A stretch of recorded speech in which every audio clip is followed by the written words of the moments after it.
Hello, my name is Kizar Khani and I'm a writer-director. When you're like me and you only have access to low budgets for making your films, you learn to study what's efficient, because you have to. You make the most with the least. And the job for any story is immersion. The first rule for storytelling is usually set as show, don't tell. When characters tell other characters information they both already know, exposition smuggled inside dialogue, the audience can feel the fourth wall breaking. Katana, she's got my back. She cut all you in half with one sword stroke, just like mowing the lawn. I would advise not getting killed by her. Her sword traps the souls of its victims. There's one structure that gets around this, and Hollywood's been kind of like doing it for decades, which is the story of the fish out of water. Like a protagonist that doesn't know the world, and then someone that's there in the world that has a reason to explain it, like Luke and Obi-Wan and Neo and Morpheus and stuff like that. The exposition there is motivated. The main character is a listener that needs to learn, and the audience gets to ride alongside the world as it gets explained. It's the easiest way to deliver information through dialogue without breaking immersion. It's effective, it's everywhere, it works. But I don't think it's the ceiling. So show, don't tell. The showing is when the film lets the scene speak for itself. Instead of explaining it through dialogue, we learn it without being lectured. That's a tier above telling, in my opinion. But I think there's a way to go even deeper. Not just letting the audience see the world, but making them feel what it's like to live inside it. That's the move that turns immersion into something physical. The film The Rover opens up on a title card, Australia, 10 years after the collapse.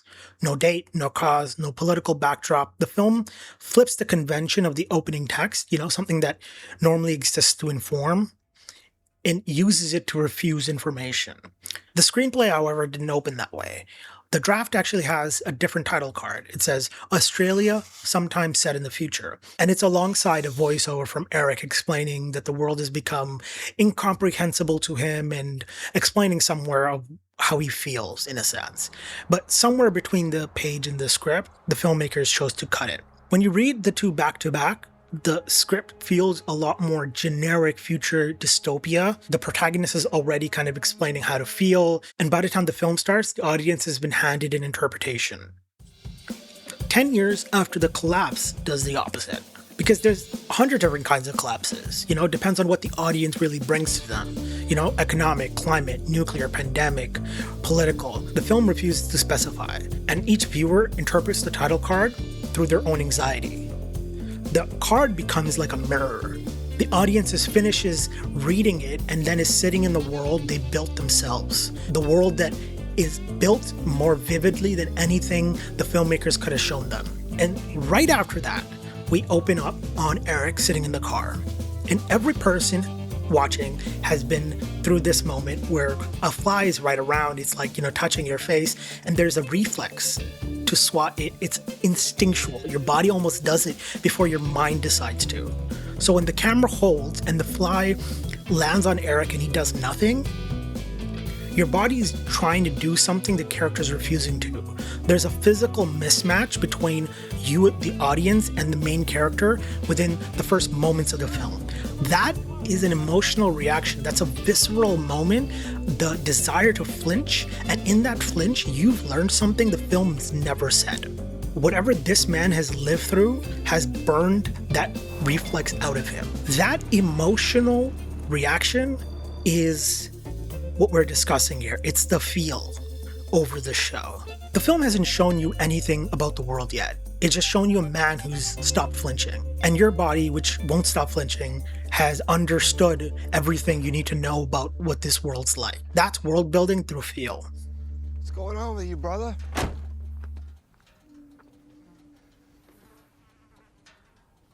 I said, what's going on, brother? I want my car back. Now let's take a few steps back. The rule was show, don't tell.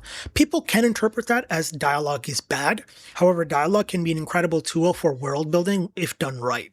See, the way it's used in The Rover is to add layers of meaning inside a scene and build a depth of emotion. You see, halfway through the film, Eric's detained at a military camp, and as Eric's captured, he tells a story that he killed his wife and the man she was cheating on him with 10 years ago. He buried both of the bodies. No one asked. No one came looking for him at all.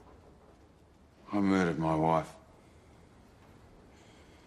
I followed her to a man's house. I watched him put his fingers inside her and I killed them both. And no one ever came after me. 10 years ago.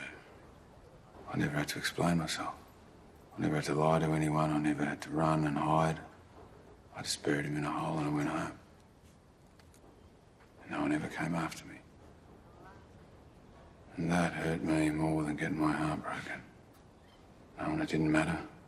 Knowing you can do something like that and no one comes after you. You do a thing like I did, that should really mean something. To the soldier, this was almost a deranged confession from a man that's captured. To Eric, it was the opposite. He's looking around at this military camp and he's looking at order for the first time in years, structure, the appearance of purpose, and he wants to understand it. And he's also testing it. He's saying, I committed 2 murders 10 years ago and no one cared. So what are you actually maintaining here? The dialogue is doing one thing on its surface and underneath, something else. On the surface, it's a confession or a threat. Underneath, Eric's asking this officer what his purpose is. Eric's lack of purpose and society's lack of order has broken him. And he's looking at someone that might have a world that's been rebuilt enough to have some sort of structure, maybe hold him accountable. He wants to test that. He wants to learn about that. He feels like there's something here that's missing in the world. The soldier doesn't really react, and the order he represents feels more like theater. The gap between the dialogue and what the scene is where the world can really come to life. When you use dialogue as another layer is when you can really bring out a lot of the details of the world without anyone even recognizing it.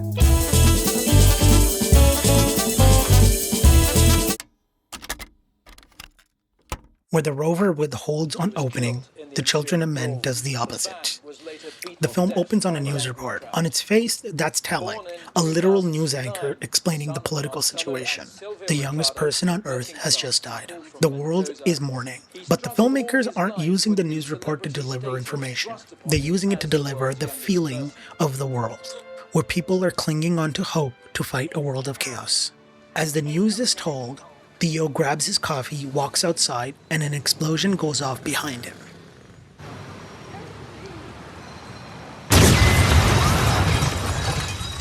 On its face, it's telling, but the scene is working to make us feel the chaos people are fighting everywhere. That chaos is everywhere, even in a local coffee store. Nowhere is safe. And the camera carries it from there. The camera in Children of Men doesn't behave like a narrative camera. The story lives like a documentary. You see, inside a narrative, a camera stays with its characters, knows what the story is, guides you through it. Alfonso Cuarón's camera drifts. It abandons Theo, it catches a body across the road, it lingers on propaganda screens. It treats Theo as one element in a frame. The world he's inside is another. We wanted a lot of this stuff just be, not, I don't know if it's symbolic or of metaphorical elements, because there was a lot of also a little bit of Foucault and an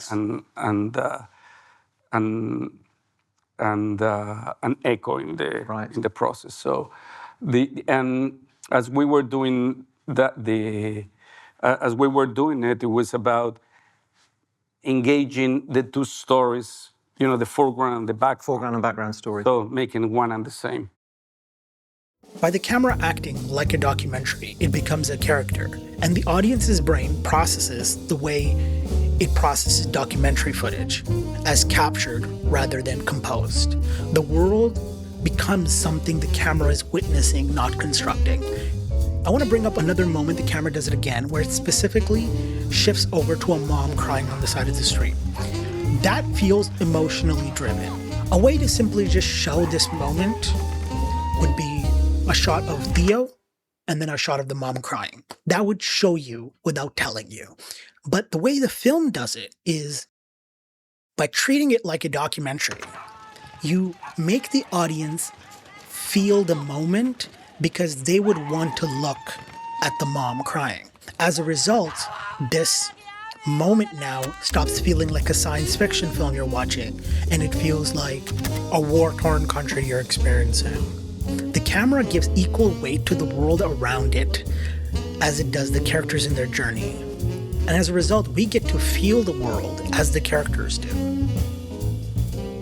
To make an audience feel is the deepest connection a film can make. Once it's made, you have a hook in the audience's attention that's hard to let go. That hook is the deepest desire any filmmaker has. Especially if you're working inside a limited budget, your ability to use real moments to build an emotional hook can sometimes do the same effect as millions of dollars of VFX could. And that's all any of us can hope for.